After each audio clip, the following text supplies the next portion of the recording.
विश्वास कर लो। अगर निरंतर नहीं जप पाते हो तो जब याद आवे तब जपने लगो, जब भूल जाओ तो भूल जाओ, जब याद आवे फिर जपने लगो। एक नाम आपके लिए बहुत बहुत मंगल करेगा, एक नाम भी मंगल करेगा। हमें तो बहुत विश्वास इस बात पर। एक बार जिन नाम ली हित सो होय अति दिन, एक नाम त्रैलोक कहीं तारे। बहुत नाम की अपार महिमा है। थोड़ा तो बेपरवाह हो जाओ, कभी एक चुल्लू जल न चढ़ाओ, कभी एक फूल न चढ़ाओ, कुछ न करो तुम, बस अंदर से राधा राधा राधा सब हो गया। सब कर रहे हो, अंदर से विषय चिंतन चल रहा है, प्रभु अभी कोई फल नहीं मिला। अंदर से राधा राधा, अंदर से मैं लाडली जो आपका। ये बिल्कुल रोज की पढ़ाई है, केवल भगवत प्राप्ति के लिए ये बैठा लीजिए। लेकिन अंदर बोले राधा, इसको कोई नहीं खत्म कर सकता, ये अविनाशी हो गया। अंदर बोले कृष्ण, ये अविनाशी हो। एक कृष्ण नाम, एक राम नाम, एक राधा नाम, एक शिव नाम, एक भगवान नाम, ये तुम्हारे जीवन की धारा को परम प्रकाश में पहुंचा देगा। मान लीजिए प्रायः मन को नाम जब अच्छा नहीं लगता और बाहरी व्यवहार चाहे जितना बड़ा धार्मिक करवा लो, सब में राजी हो जाएगा। और जब कोई परिचय देता है तो बाहरी परिचय देता है अपने को, बाहरी परिचय। मैं अमुक जगह का अमुक हूं, अपना दो चार लोग होते हैं सब ऐसा ऐसा ऐसा, ये तो इतने दिनों से, ये नहीं इतने दिनों, ये सब है बाहरी। अंतर में कहां हो आप? आपकी स्थिति अंतर की वृत्ति कहां है? साधना बाहरी अंतर की वृत्ति को प्रकाशित करती। अंतर की वृत्ति में अगर आप नहीं हो तो बाहरी इन सबसे बहुत बड़े बड़े धोखा खा जाते हैं। इस बात से दूब का रस पीने वाले, वलकल की लंगोटी लगाने वाले, 60-60 हजार वर्ष समाधिस्थ रहने वाले दुर्वासा जी को लगा रानियों के बीच में रहने वाला है चक्रवर्ती राजा अम्बरीश, भला हमारी समानता क्या कर सकता है। अम्बरीश जी का आंतरिक बहुत ऊंचाई पर इस चिंतन था। सावई मनः कृष्ण पदारविंदयो, ये बात बहुत बड़ी होती है। प्राय जहां लिखा पढ़ी होती है या बताया जाता है वो सब बाहरी बातें बताई जाती है। ये कोई बता ही नहीं सकता कि रात्रि में बैठ जाते हैं और 8-8 घंटे केवल रोते रहते हैं, क्योंकि वहां कोई देखने वाला नहीं होगा और रोने वाला बता ही नहीं सकता है। और इसी से भगवत प्रेम से ही सब स्थितियां जागृत होती, सब दिव्यताएं होती। ये बाहरी दिखावे में मत पड़ो। बाहरी ये कुछ बोल, तुमसे पूछा जाए तुम कौन हो, तो बोलने की हिम्मत न रह जाए, यही उत्तर है तुम्हारा। यहां तो पूछा ही नहीं जाता है, अपने आप सब बताते हैं ये अमुक ईश्वर है, अमुक ईश्वर है। लगते हैं ईश्वर, लगते हैं सीधे ईश्वर लगते हैं। दास बनना तो बहुत बड़ी बात है। दास तो कोई महापुरुष ही बोलता है, नहीं सब ईश्वर ही बोलते हैं अपने को। ईश्वर से नीचे कोई नहीं बोलता।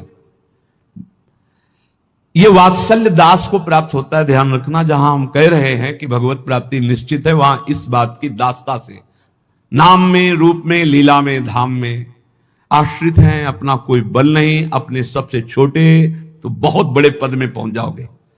महाप्रभु चैतन्य देव जी कहे तृणादपि सुनी चेन, भला इसका कोई परिचय देगा कहीं जाके, मैं बहुत नीच अधम हूं, ऐसा परिचय कोई थोड़ी देता। नहीं, मैं अमुक अमुक अमुक हूं। और आचार्य महापुरुष जन कह रहे हैं कि ऊंचाई पर कौन चढ़ता है? बोले तृणादपि सुनीचेन, सुनीचेन तरोरियु सहिष्णुना अमानिना मानदेन कीर्तनीया सदा हरि। सही मार्ग में चलने पर भगवान की कृपा स्वयं बरसती है। हमने बाहरी ये किया, बाहरी ये किया, बाहरी ये किया, तो उसका फल आना चाहिए कि हमने किया ये भूल जाए और प्रभु की याद में खो जाए। कोई भाव नहीं है, कोई भक्ति नहीं है, लेकिन वो हरि हरि हरे नमः ऐसा उच्चारण करता है। तो बोले दुष्ट चित्त वाले के भी सारे पाप नष्ट हो करके वो भगवत प्राप्ति का अधिकारी हो जाता है। जो हरि हरि हरि, और जो हरि रसना राधा राधा रट, और हरि की रसना जब राधा राधा रट रही और फिर आप राधा राधा बोलेंगे तो आपको भगवत प्राप्ति, कौन सी दुर्लभ बात है। ये दो अक्षर हरि जिसकी जिह्वा के अग्रभाग पर विराजमान होते हैं, सा विष्णु लोक मापनोति पुनरावृत्ति दुर्लभम, उसका जन्म नहीं होगा दोबारा। वो विष्णु लोक वैकुंठ धाम को जाएगा जो हरि हरि बोलेगा। जो राधा राधा बोलेगा तो वृंदावन धाम आएगा। एक बड़े महापुरुष हमें मिले थे, उन्होंने ये इसकी व्याख्या करके बताई थी, संतुष्टायन केनवा। बोले हर परिस्थिति में प्रसन्न रहो, कैसी भी एन केनवा, कैसी भी परिस्थिति हो। भजन हो रहा है तो ठीक है, नहीं हो रहा है तो हमारे अंदर ये बात तो है कि मैं श्री जी का हूं, प्रभु का हूं। संतुष्टायन केनवा, मैं भगवत आश्रित हूं, मैं कोई साधारण नहीं हूं, भगवान का अंश हूं और भगवत आश्रित हूं। अब अहम बैठा हुआ है कि मैं अमुक हूं, ये गड़बड़ है। अगर ये अहम बैठ जाए ना, प्रभु का हूं, भजन एक एक वृत्ति स्वाभाविक पकड़ लेगी।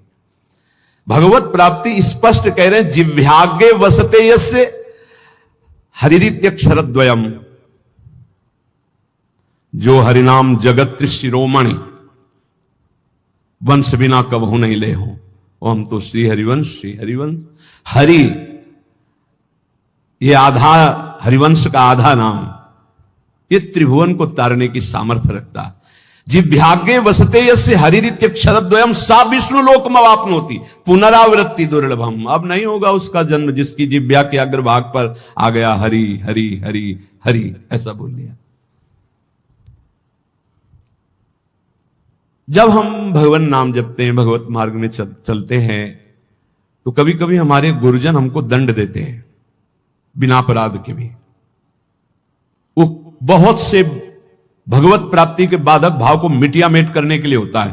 तो यहां कह रहे पुंसाम श्लाघ्य तमम मन्ने दंडमर्हत्तमार्पितम यम न माता पिता भ्राता सुहृदश्चादि शांति।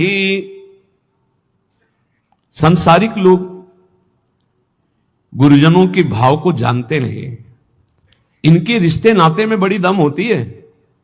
पुंसाम श्लाघ्य तमम मन्ने दंडमर्हत्तमार्पितम यम न माता पिता भ्राता सुहृदश्चादि शांति। कोई भी माता पिता सुहृद भाई बंधु उतना प्यार नहीं करता जितना गुरु प्यार करता है। अपने पूजनीय गुरुजनों के द्वारा दिया हुआ दंड परम मंगल, परम वांछनीय है। चाह करना चाहिए कि हमारे गुरुदेव हमारी त्रुटि को कभी क्षमा न करें, मुझे दंड दे। हे भगवान, मेरे गुरुदेव मुझे कभी क्षमा न करें, मुझे दंड दे, जिससे मैं निर्मल होकर गुरुदेव की आज्ञा पालन करने वाला बनूं। पुंसाम श्लाघ्य तमम मन्ने दंडमर्हत्तमार्पितम, गुरु दंड दे दिए। कभी गुरु अपने कर कमल से एक दो चपत लगा दे तो एकांत में बैठ के इस बात के लिए रोना चाहिए कि आज जो गंगा स्नान से भी पवित्रता नहीं हो पाती मुझ जैसे अदम की, आज गुरु ने पवित्र कर दिया, आज ने पावन कर दिया गुरु ने। ठीक, अपने पूजनीय गुरुजनों के द्वारा जो दिया हुआ दंड होता है वो जीव मात्र के लिए परम मंगल, परम वांछनीय होता है। माता पिता भाई सुहृद ये मोह से युक्त होकर प्यार करते हैं, गुरु प्रेमवश। एक बार उड़िया बाबा की शरीर सेवा में एक संत भगवान रहते थे, तो कोई त्रुटि हो जाती है, अपराध बन जाते हैं देहाभिमान के कारण कहीं ना कहीं। बाबा ने बुलाया और कहा पहले आप सत्य बोलना, आपसे अपराध हुआ? उनका जी। तो दंड स्वीकार है, आज्ञा कीजिए, 3 वर्ष हमें मुंह मत दिखाना, कहीं भी हमारे सामने 3 वर्ष मत पढ़ना। अब जो रात दिन सेवा में रह रहे उनको 3 वर्ष के लिए तत्काल साष्टांग प्रणाम किया, निकल गए। जाकर के रामघाट की तरफ गंगा किनारे ऐसे रहने लगे। जो गंगा स्नान करने आते उन लोगों ने फिर झोपड़ी बना दी। कई दिन भिक्षा मांगने ना जाते। महान, वो तो महापुरुष के समीप थे तो साधन पद्धति जानते ही थे, दिव्य साधना में संलग्न हो गए। तो एक बड़े महापुरुष वहां पास में रहते थे, तो लोगों ने बताया कि कोई बहुत उत्तम कोटि के साधक यहां तपस्या कर रहे हैं। नजदीक आए तो उन्होंने कहा, अरे आप तो उड़िया बाबा की सेवा में रहते थे, आप उनका अपराध बन गया। तो गुरुदेव पर रो पड़े चिल्ला के। तो उनका सुनते हैं तुम कई दिन भिक्षा मांगने नहीं। बोले कुछ अच्छा नहीं लगता, जीना अच्छा नहीं लगता। सच्ची मानिए, इष्ट प्रेमी या गुरु प्रेमी को रात दिन चैन नहीं होती। जो मैं ऐसा जानती प्रीति किए दुख होए, नगर ढिंडोरा पीटती। मीरा जी कहती है जी प्रीति न करियो को। रात दिन यहां एक ही होता है, कब रात है कब दिन, कब रात है कब दिन है कुछ पता नहीं, कुछ रात दिवस का ऐसे ये ऐसा होता है। वो आए बाबा के पास और कहा, बाबा संतों का हृदय इतना निर्मल होता है कि माखन से भी कोमल बताया गया है, ये क्या तरीका है आपका? आप अपने अंग सेवी को इतनी दूर 3 वर्ष के लिए कर दिया, उसका जीना मुश्किल है, कई कई दिन भोजन नहीं पा रहे। बाबा ने कहा, उनकी चर्चा बंद करके कोई और चर्चा करो, अगर आप हमसे प्रीता रखते हो तो हमारी आज्ञा का पालन करो। वो संत लौट कर गए, बोले भाई पता नहीं क्या अपराध है आपका कि हमको तो साफ मना कर दिया कि आपकी चर्चा ही ना करें, अब और भी है। 3 वर्ष बाद जब आए, बाबा के चरणों में रो के गिरे, तो बाबा ने कहा काम हो गया? उनका हाँ प्रभु। बोले ये जो 3 जन्म में भी नहीं होता वो 3 साल में हो गया। गुरुजनों के द्वारा दिया हुआ दंड विधान जीव मात्र के लिए अत्यंत वांछनीय, परम मंगलमय है। बस मान ले, सच्ची मान लेना, सच्ची। माता पिता सुहृद भाई रिश्ते नाते मोह के बसीभूत है, और गुरु प्रेम पूर्वक। बस ये बहुत कठिन है, बहुत कठिन है। अंदर की अगर सुई जरा भी शरणागति से हिली, बस वही परिचय देखा जाता है और कुछ नहीं। पतन तो तुम्हारा होने नहीं देंगे, चाहे तुम गाली दो, चाहे लाख कोस दूर जाओ, इतने बड़े हाथ है अजान बाहु भगवान के कि पतन तो तुम्हारा होने नहीं देंगे। वचन की शरणागत सही, झूठी शरणागति सही। जो कोई भक्ति करे कपट से उसको भी अपनाऊं, साम दाम और दंड भेद से सीधे रास्ते लाऊं, नकली से बनाऊं असली। यही तो मेरे मन में ठनी भगत मेरे मुकुटमणि। पर जो स्वाद आना था उसमें समय लग जाएगा, स्वाद पूर्वक। यहां कह रहे हैं कि अपने गुरुजनों के द्वारा दिया हुआ दंड वांछनीय है, चाह करना चाहिए कि सदगुरु हमें कभी माफ ना करें, हमें सदैव दंड दें। जो दंड विधान हमें भगवत साक्षात्कार कर, पक्का पक्का। अगस्त्य जी ने सुतीक्ष्ण जी को जब तो सियाराम जी के साथ आए थे गुरुदेव के पास, इसलिए अपने गुरुजनों के द्वारा दिया हुआ जो दंड विधान है उसे आदर के साथ स्वीकार करना चाहिए, क्योंकि वो हमें अहंकार से दूर करके ज्ञान नेत्र प्रदान करने वाला दंड विधान बनता है। गुरुजनों के द्वारा दिया हुआ दंड विधान ये अमृत के समान समान।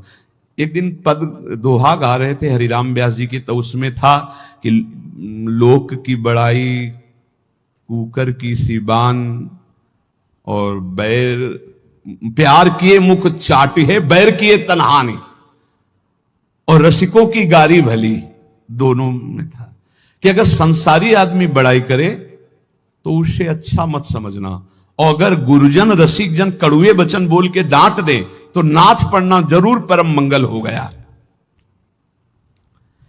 मृषावादम परिहरेत कुर्यात प्रियमयाचितः, न च कामान संरंभान द्वेषात् धर्म मुत्सृजेत। यदि नाम जप करना है निरंतर तो झूठ बोलना छोड़ दो। झूठ बोलने वाले की जबान पे नाम जप निरंतरता में नहीं आता, पकड़ो। मृषावादम परिहरेत, झूठा बोलना बंद करो। माला है, नाम जप कर रहे हो, सत्य बोलो। झूठ बोलने से क्या लाभ मिलेगा?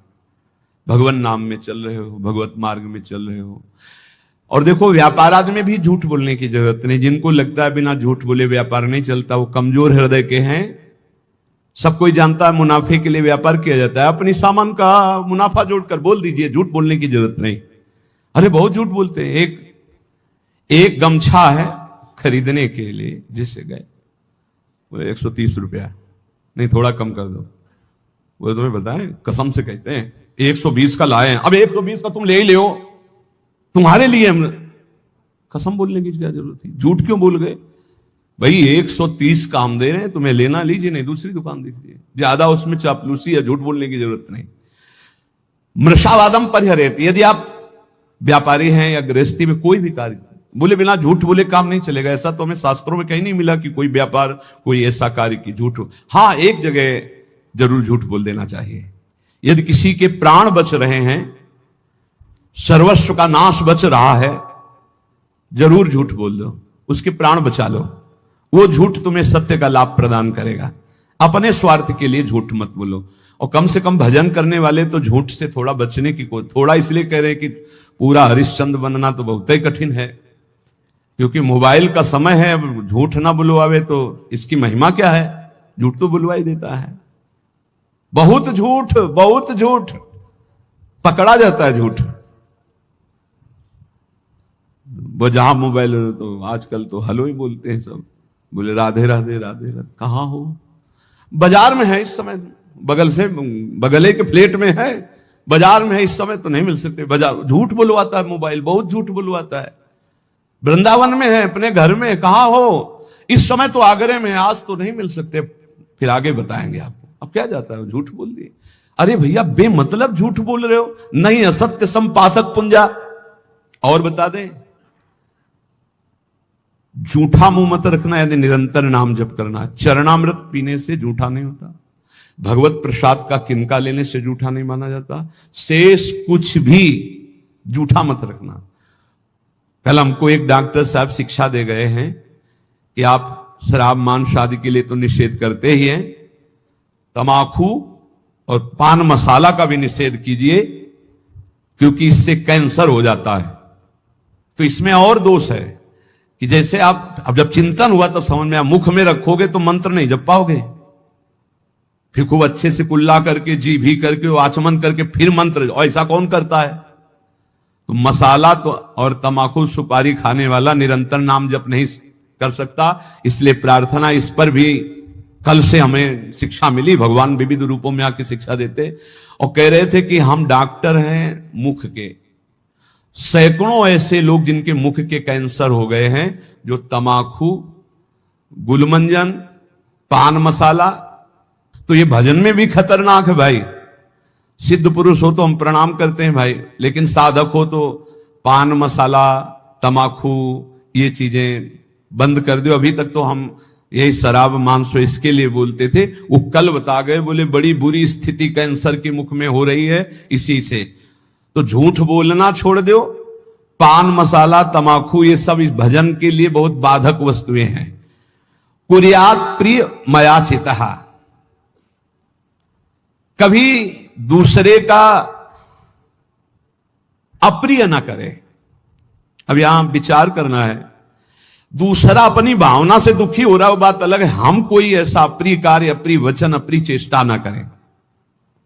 न च कामान सरंभान द्वेषाधर्म मुत्सृजेत, कभी काम से पीड़ित होकर धर्म का त्याग न करें, कभी क्रोध से पीड़ित होकर धर्म का त्याग न करें, काम से पीड़ित होकर कभी दूसरे शरीरों का जो धर्म विरुद्ध है उनका सहवास न करे, क्रोध से पीड़ित होकर कभी पूज्य जनों को मारे पीटे ना, गाली गलौज न करे, उनका अपमान न करे, और द्वेष से कभी धर्म का त्याग न करे।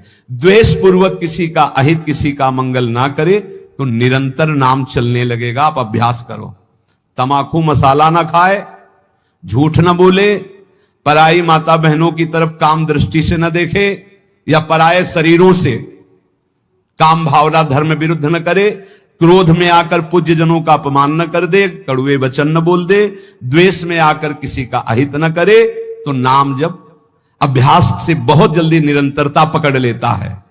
न पापे प्रतिपापः स्यात् साधुरेव सदा भवेत्, आत्मनैव हतः पापो यह पापम कर्तुमिच्छति।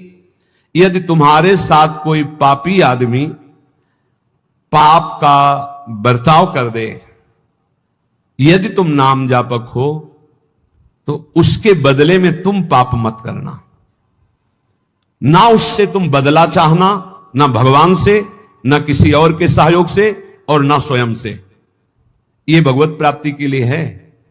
संसारी आदमी ऐसा नहीं करेगा, वो तो एक थप्पड़ का जवाब दो थप्पड़ में देना चाहेगा, लेकिन भक्त का स्वभाव ऐसा नहीं। कह रहे यदि कोई पापी आदमी तुम्हारे साथ कोई भी गलत बर्ताव, तो हमारा कर्तव्य है कि हम भगवान से प्रार्थना करें, हे प्रभु इसकी बुद्धि शुद्ध कर दो। नाथ यदि इसकी बुद्धि शुद्ध हो जाए तो ये भी महात्मा हो जाएगा, प्रभु इसको दंड मत देना, ये बहुत भूल में है, इसकी भूल को मिटा दो हे नाथ, हम आपसे प्रार्थना करते हैं।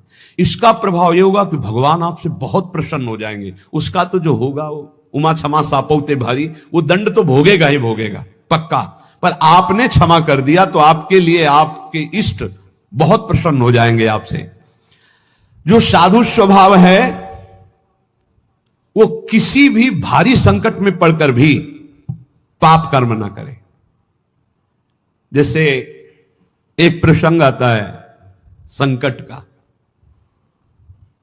सदन जी का, सदन कसाई जी बड़े महाभागवत थे। ये भगवान श्री जगन्नाथ जी के दर्शन करने जा रहे थे, महान अनुराग रस में डूबे हुए, दो चार घरों से भिक्षा ले लेते हो पाते हुए। फिर तो संध्या समय था, एक घर में भजन करने से एक मुख में विशेष आकर्षण होता है, भागवती का आकर्षण होता है जो एक आत्म सुख प्रदान करता है। लेकिन जो विषयी जन होते हैं उनके लिए वो आकर्षण काम में भी बदल सकता है। तो उनको एक नौ युवती जो नववधू थी उस घर में, उसने देखा तो उसने कहा बाबा यहीं पा लीजिए। उनका जैसी आपकी इच्छा। जब पाया तो कहा यहीं विश्राम कर लीजिए। कहां जाते हो? तो कहा जगन्नाथ जी के दर। तो सुबह चले जाना। अब यहां थोड़ी त्रुटि हो गई। बैरागी को सहसा किसी के घर में शयन करना निषेध है, या तो दरवाजे के बाहर या देव मंदिर या ग्राम के किनारे कोई वृक्ष, कोई ऐसा देवालय आदि में, अन्यथा या तो कोई वैष्णव महाभागवत, फिर भी उसके बाहर उसकी सैयाओं पर ना सोए जो घर गृहस्थी के हैं। सहज सरल चित्त तो उसी घर में शयन कर गए। उनको होगा कोई कमरा ऐसे, और अन्य बड़े घर होते हैं। रात्रि जब हुई तो उनकी वही नववधू आई, उसके पति थे, अभी नववधू हुई थी। उसने काम वेदना से पीड़ित होकर याचना की सदन से।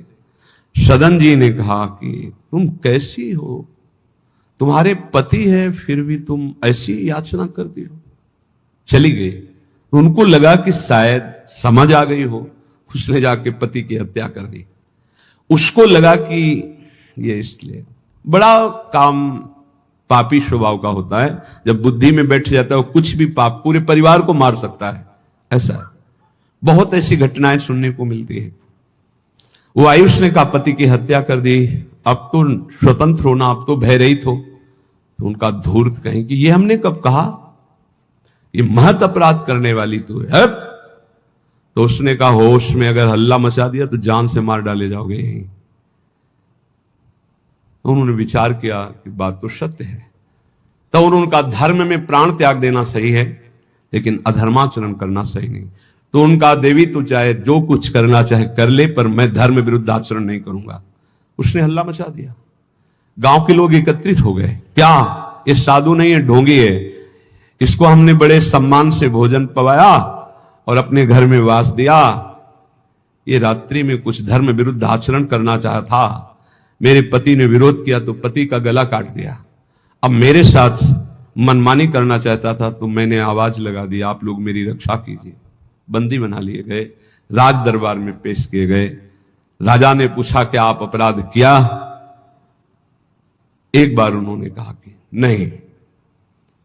तो उसी स्त्री ने कहा ये झूठा है, ये दंभी है, पाखंडी है, साधु नहीं है, वो महापुरुष थे। राजा ने पुनः पूछा तुमने अपराध किया?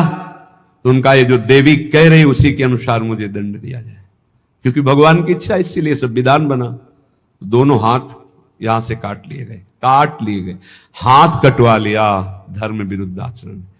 अब कुछ ऐसे लेप लगाए गए जिससे रक्त रुक गया। जगन्नाथ जी के दर्शन करने गए तो बहुत हंसे प्रभु से, क्योंकि वो सच्चे थे। उन्होंने कहा प्रभु आप जानते हैं फिर भी ये लीला, अगर आज हाथ होते तो मैं हाथ जोड़कर आपको प्रणाम करता, पर स्वीकार करो आप हमारा। और जे ही ऐसे किया तो नवीन हाथ उनके प्रकट हो गए। सच्ची मानिए, कह रहे यहां कि आत्मनैव हता पापो यह पापम कर्तुम इच्छति, पापानाम विद्याधिष्ठानम लोभमेव द्विजोत्तम, लुब्धा पापम विवश्यन्ति नरा नाति बहुश्रुताः। किसी भी लोभ या किसी धर्म संकट में फंस करके भी पाप आचरण नहीं करना चाहिए। कभी कई तरह के ऐसे धर्म संकट भक्तों के जीवन में आते हैं, उस समय आप अपने आराध्य देव की निष्ठा में रहो, प्राण भी चले गए तो भगवान की प्राप्ति हो जाएगी। लेकिन धर्म भ्रष्ट हो गए तो क्या? पापाचरण से बचने की चेष्टा करो, निरंतर नाम जप करो, कोई व्यसन ना करो, सहसा झूठ मत बोलो, तो तुम्हारे हृदय में निरंतर नाम की वृत्ति स्थायी आ जाएगी। नाम चलने लगा तो हम जीत गए, हम जीत गए। नाम सर्वोपरि, चाहे जैसी परिस्थिति हो, नाम न छोड़ो, नाम पकड़े रहो, नाम तुम्हें पकड़ लेगा, नाम ही तुम्हारे हृदय में छा जाएगा और जीवन का यही परम लाभ।